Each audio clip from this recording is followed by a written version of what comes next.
The first time I noticed my shadow was gone was in the morning. It happened on an ordinary day. The sun was bright, the house quiet. I was leaving for a meeting when I noticed it. My shadow didn't move. It stood still, flat against the wall, like it refused to follow me. I brushed it off. Maybe it was just the light. But when I stepped outside, there was nothing. No reflection, no shape beneath my feet. Just sunlight, and emptiness. It felt like a part of me had stayed behind. I froze, confused, but I was already late. So I hurried off, though my mind couldn't stop replaying what I saw. That evening, I told my wife. She didn't look surprised. She just smiled and said, "Maybe it's tired of you." "Oh, honey, I'm serious," I said. "This means something." "Maybe you're the one not seeing it," she replied softly. I stood up. "Then look. Tell me what you see." She smiled again. "I can see it perfectly." But when I turned, there was nothing. "Maybe you're just stressed," she said. But I wasn't. The next day, I told my friends. They laughed at first, until they checked. Then I saw the fear on their faces. None of them spoke. They just walked away. That night, I couldn't sleep. I felt empty. The next morning, I noticed something strange. Every time my wife moved, her shadow looked darker, heavier, almost like it had swallowed something. I kept watching her quietly, wondering if this was normal. I wanted to ask her, but just then, my phone rang. It was my friend.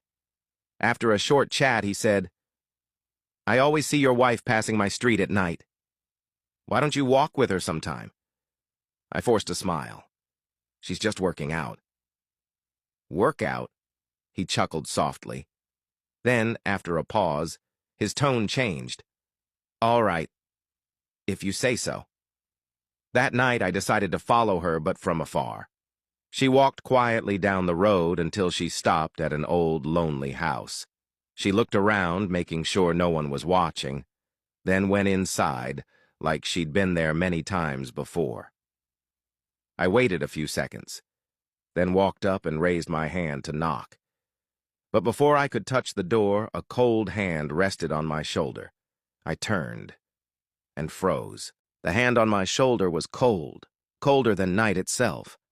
I turned slowly, heart pounding, and saw an old woman standing behind me. Her face was calm, her eyes unreadable. "My son," she said softly, "what are you doing here at this hour?" I tried to steady my voice. I came to check on my wife." The woman looked at me for a long moment. "No one has entered this house for years," she replied. "Only shadows live here." "No," I said firmly. "I saw her come in. I followed her here." The woman's eyes lingered on me for a moment, then she quietly opened the door and walked inside without another word. I stood frozen.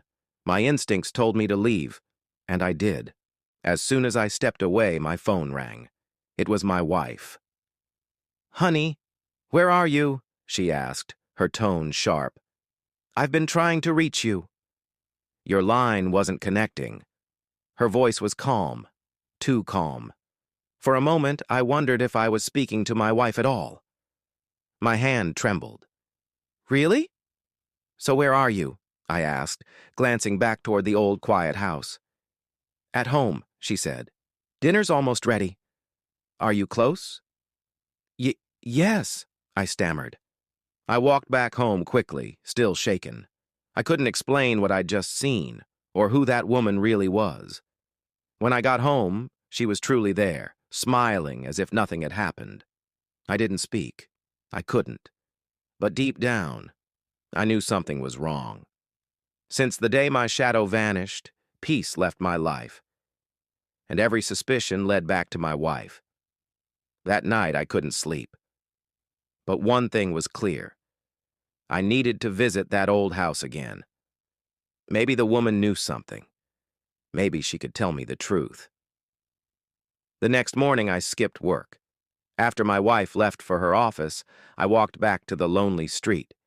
Each step toward that house felt heavier, like the ground itself didn't want me there. The old woman opened the door before I could knock, as if she already knew I was coming. "Young man," she whispered, eyes fixed on mine. "I told you, no one has lived here for years." Her words echoed in my head. I looked around, trying to make sense of it. And then I froze. Just behind the house, half hidden by the trees, was a car. My wife's car. The moment I saw my wife's car parked behind the old woman's house, I knew something was wrong. Terribly wrong. I pretended to leave, but instead hid behind a tree. Minutes later, the old woman stepped out again. Carefully, she walked toward the back door of the house. The same house she had sworn was empty for years. I waited until she went inside before I moved closer. My hands trembled as I pushed the door open. The air inside was heavy thick with dust, candle wax, and something else. Something rotten. Then I saw mirrors lined across the wall. But what froze my heart was their reflection. Shadows moved even though nothing else did. I stepped in quietly, scanning the room. Then I froze. There she was, my wife, kneeling before the old woman. They turned sharply. My wife was shocked. The old woman rose slowly. Her voice was low, cold, commanding. "Leave now," she said. I stepped back gently, then called the police. Within minutes, they arrived. The old woman tried to escape but was caught outside. Behind one of the mirrors, they discovered bones, burnt hair, and pieces of old clothing. My wife was taken in for questioning. Hours later, she confessed. With a trembling voice, she said, "The woman told me my husband was the reason I wasn't progressing in life. She said I should bring a white chicken and other items. She said I'd be free the day my husband's shadow vanished." My heart broke. "And you believed her?" I asked quietly. Tears rolled down her cheeks. I was desperate. I just wanted more fame, more promotion. But since then, everything got worse. "Please forgive me." I lost myself to greed. I took a deep breath, my voice shaking. "I forgive you," I said softly. "But never again will we seek answers from darkness."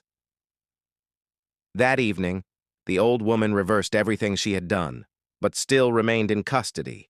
My wife burned and threw away all she had received, and as the smoke rose, my shadow returned.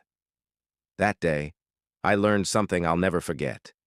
Greed makes the mind believe lies, and desperation opens doors to destruction. Hard work takes you to the top, not magic.